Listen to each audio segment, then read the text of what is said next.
I mean, we got a pope that brought a South American idol into the church to worship. Really? He did. The Pachamama. So he brought that in. Yeah, into the Vatican. Then the hierarchy even worshipped. They had a ceremony around it outside. What? So, well, that constitutes apostasy. Yeah. That's an apostasy move, right?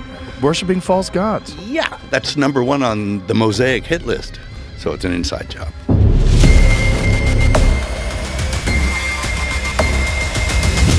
So you remember not that long ago, we had this clip of Mel Gibson on Joe Rogan, and it was kind of a long clip. So I kind of picked some parts out of there as talking points about Passion of the Christ and Mel Gibson talking about Jesus, going to hell to preach to the people. Well, watch the episode. Yeah, we get into all that. It kind of blew up on our channel, and the comment section blew up as well.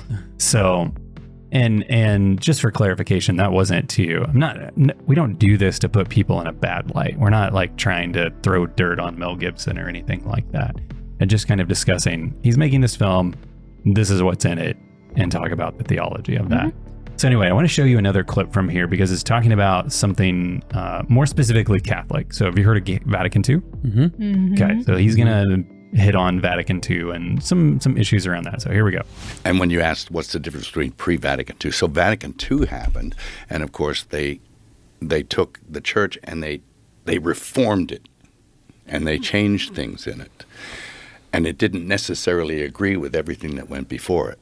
And up to that point, yeah, you could find it agreed with itself, but all of a sudden, you got something else, to the point where now, I mean, we got a pope that brought a South American idol into the church to worship.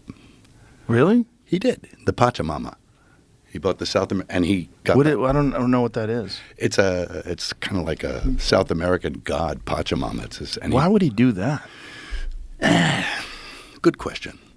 But he did. Did he have an explanation for why he did it? Yeah, it's kind of a weasel-worded thing of like, oh, all religions are just as good as one another. But, if that's his contention. He shouldn't be the Pope. No. I mean, how can you be the Pope if you say all religions are just as good? Yeah, we all worship, So, yeah, there's the Pachamama. There you go. So he brought that in. Yeah, into the Vatican. Then the hierarchy even worshipped. They had a ceremony around it outside. What? So, well, that constitutes apostasy. Yeah. That's an apostasy move, all right?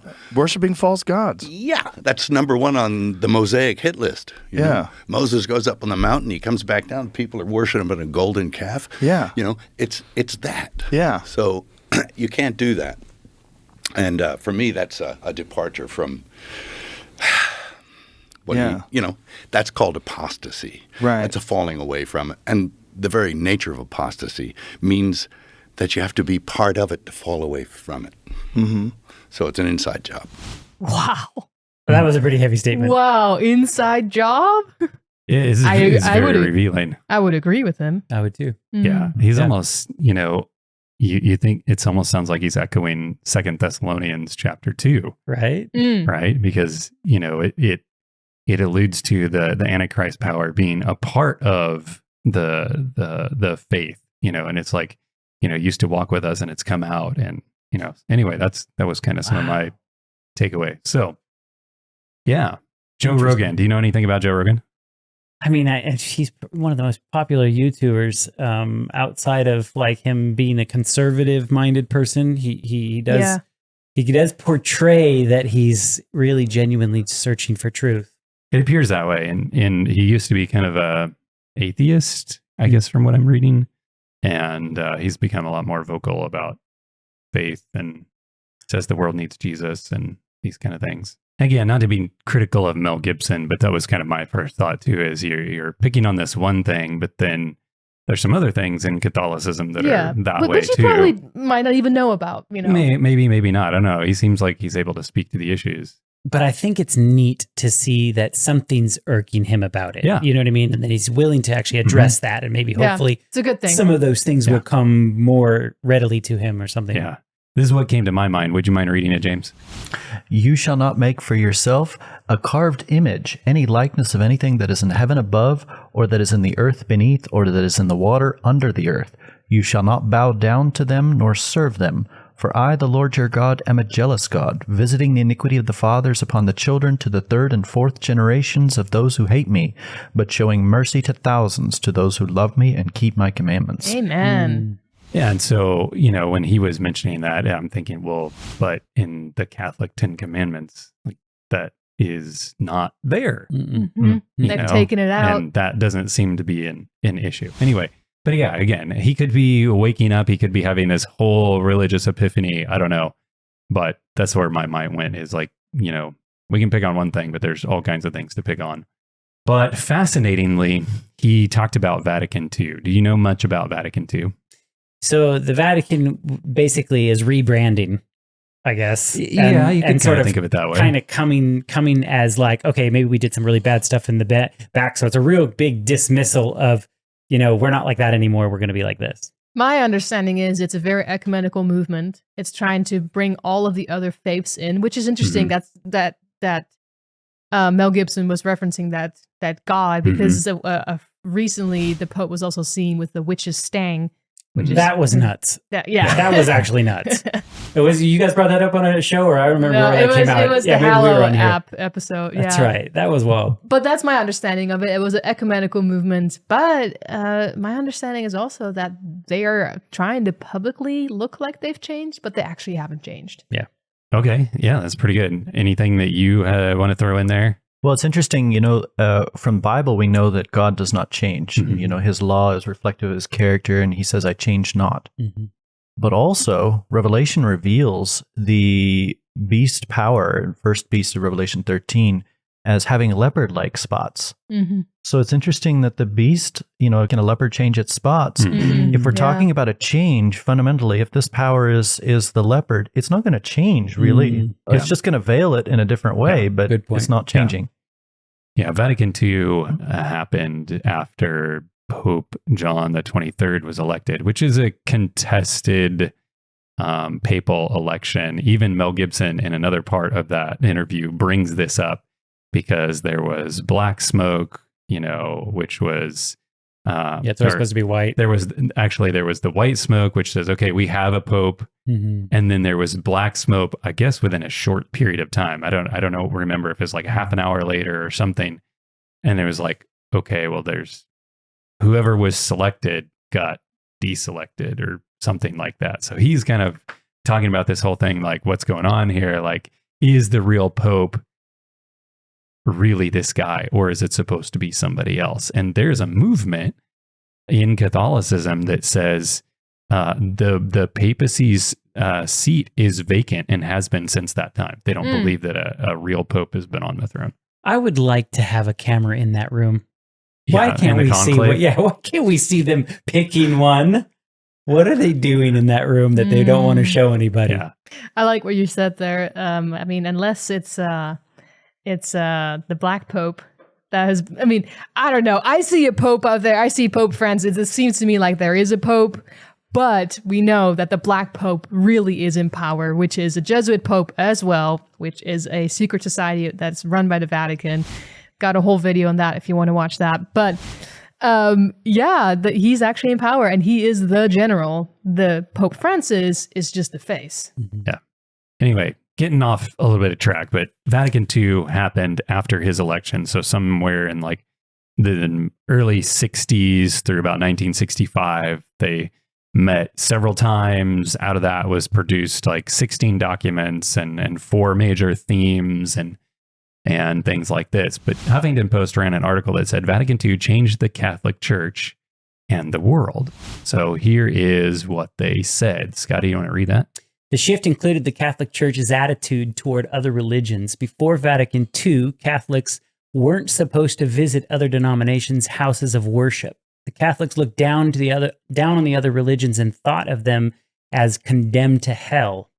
But one document from the council acknowledged these desperate faiths have a common belief in God, said Ryan, who described it as nothing less than a revolutionary approach. It's kind of alluding to what Mel Gibson had.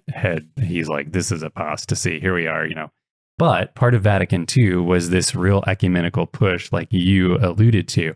And some of that came, when you think about historically what's going on, in the early 60s, what's happening here in the States, a lot of like revolutionary type stuff, right? It's the civil rights movement, it's counterculture, it's you have free love, and all this kind of stuff is flowing into society.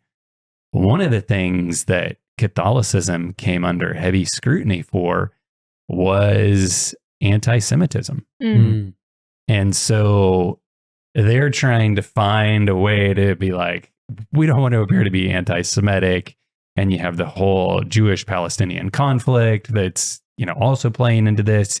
And then Muslims, and they're like, okay, how do we define our relation to other belief systems? And obviously they don't want to look like the bad guy. Well, I find it interesting that you bring up this ecumenical aspect, because the Catholic Church was once the world church, like everywhere. Like you were only Catholic. There were no other denominations. That is until the Reformation happened, where Protestants like Martin Luther and Zwingli, out of which many different denominations came, those people and many other people start standing up and start saying, you know what, we don't actually think that some of the stuff you teach is biblical. We actually think there's a lot of paganism mixed with Christianity, and we want the Bible and the Bible alone, etc. But then the whole purpose of the Catholic Church was like, no, you need to come back to us. We're the mother church, right? And that's when they also instituted the Jesuits, which again, like I said, is a secret society, that the sole purpose was to creep into other churches and act like they're Protestants, to plant seeds to bring you back. And now you're seeing it again. It's the ecumenical movement of like, well, how can we bring people back into the Catholic Church? Well, let's just befriend everybody and hang out with everybody. Exactly. And if the power in the Bible is being identified as Babylon, and Babylon is this conglomeration of all religions and mixtures of these different ideas, then it makes sense that they would take a more open approach, and then essentially everybody's Catholic. Doesn't matter what you are. Anyway, I want to deviate from this a little bit and talk about this document, because part of Vatican II was this declaration on religious freedom. Okay. So I read this whole thing yesterday. Took a little while to get through it. And when you read this, there's very little in here that you would find yourself disagreeing with. It reads a lot more like the United States Constitution when it comes to religious liberty. So you're like scratching their head. There is one phrase, James, you remember what it was? It's like, when it's talking about religious liberty, it's like to due limits or something like that. Yes, they include a statement that sounds like it's pro-religious liberty, but then they add the qualifying phrase within due limits. Yeah, within due limits. So wait, unpack that a little bit. What does that mean? Well, I guess before we unpack that, the question is, who defines the limits? So the statement reads, "This freedom means that all men are to be immune from coercion on the part of individuals or of social groups or of any human power in such wise that no one is to be forced to act in a manner contrary to his own beliefs, whether privately or publicly, whether alone or in association with others, within due limits." So as long as you're within our boundaries, the second you step out of our boundaries, you can no longer think like that. Exactly. So you read this whole thing and it sounds very, very, very pro-religious liberty. Very pro-religious liberty. But when I was digging in around, I'm like, obviously there's controversy around this thing. So what is the problem? What do people have an issue with? Go to the National Catholic Register, okay, which is a Catholic, very Catholic source. I think they're a paper. Are they a paper? Probably like a publication. Some kind of publication. It says in this article, sets standard for defending religious freedom. So when we go here, what do we read? And Nick, would you mind reading that? Dignitatis Humanae teaches that no person should be coerced by any human agent in matters religious. Religious freedom, in short, constitutes an immunity from coercion in civil society. Thomas Farr, the director of the Religious Freedom Project at Georgetown University, which is a Jesuit university, told the Register. However, this does not mean that the church is indifferent to the way a person exercises his freedom. To the contrary, Dignitatis Humanae does not change the church's teaching on who she is, the church left by Jesus for all mankind, and what is required of us. It's one of the interesting things that comes out of this is they line that they draw. They're helping interpret, what does this thing mean when the church is talking about religious freedom? And they referred to this Georgetown. James sent me an article from a guy who wrote up on this at Georgetown. And it's very interesting. There was kind of like 3 different positions when it came to religious freedom. But they, in that article, it basically said that error has no freedom. So now you're getting into the realm of, well, what is the truth and who's defining the truth? And essentially, they're the ones that are defining the truth. And when they're talking about religious freedom, what they're trying to do is set themselves up apart from the state and say, we are as a church declaring ourselves that we need to be free from hindrances and people need to be free from hindrances of the state. The state should protect religion, but in matters of religion, we're the sole authority. So they're and not the Bible, putting themselves above. So here's another interpretation on this document, the RFI blog, Religious Freedom Institute, I think it was, talking about this as well. It says the 19th century popes called for the state to coerce, to issue legal directives backed up by threats of punishment in support of religious truth and against religious error, and to enforce the laws of the church. This is kind of the picture that most everybody remembers of Catholicism, especially for Inquisition and things like that. So like when you think of religious persecution and religious intolerance, kind of the Catholic Church of the Middle Ages comes to mind, right?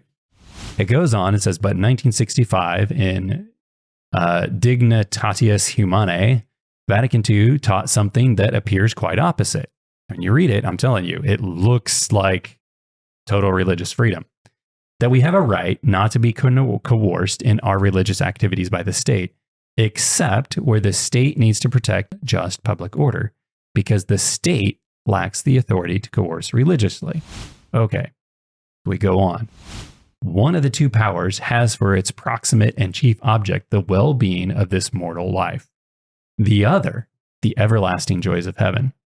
Whatever, therefore, in things human is of a sacred character, whatever brings either of its own nature or by reason of the end to which it is referred, to the salvation of souls or to the worship of God, falls wholly within the power of the church and is wholly subject to her judgment. Not God's, the church. So there's something further, though, in the same document. This is a Mortalite Dei from Pope Leo VIII on November 1st, 1885, where they go on to state that the unrestrained freedom of thinking and of openly making known one's thoughts is not inherent in the rights of citizens and is by no means worthy of favor and support. So even your thoughts can get you in trouble. Freedom of thinking, unrestrained, is not to be supported. Interesting. Yeah, it's kind of it's really, when you look at it, nothing's really changed. They've just changed the way it's massaged, more or less. So the documents that are out there basically say you should be free to seek and worship God as you see fit and your family. But really, there's only one choice, and that choice is the Catholic Church, and we're going to define what truth is for you. So, same restaurant, just different logo. I mean, really. And you kind of wrap this thing up, and it says, this is kind of the conclusion of this whole document. So this Dignitatis Humanae, strict teaching about the authority of the state, not the church. And far from contradicting 19th century papal teaching, the declaration recognizes and makes explicit what Leo XIII's 2-power theory implies for the moral rights of the individual against the state in matters of religion once the state has become secular. Wow. So that was, that was really what that whole thing is about. So on the outside, and I can imagine how confusing this would be. And this is why, we're not coming down on people like Mel Gibson. I kind of wonder, even in the church itself, he's looking at it like, well, this whole thing changed and it's different. I wonder how many Catholics really do understand that a lot of this isn't just that different. Like, it's been reworded and repackaged in a way that looks really nice and pleasing. But you look at even their own people that are interpreting some of this stuff, or religious institutes, and they're saying nothing's really changed. It's still the same. It's still that has the ability to be that religious persecuting power. Yeah. The church is defining the morality. I mean, it's interesting that it wasn't like based on the Bible, you know, like on what the scriptures say. Yeah, I like what John 8:36 says, if the Son makes you free, you shall be free indeed. Right? And that doesn't tie you to a church or an institution or an organization. It's tied to Jesus. Your freedom is found in Christ alone. You know, in some ways, though, the devil has to unify his forces against the remnant at the end of time. So he has to support some kind of agreement between them or means of putting down the peace.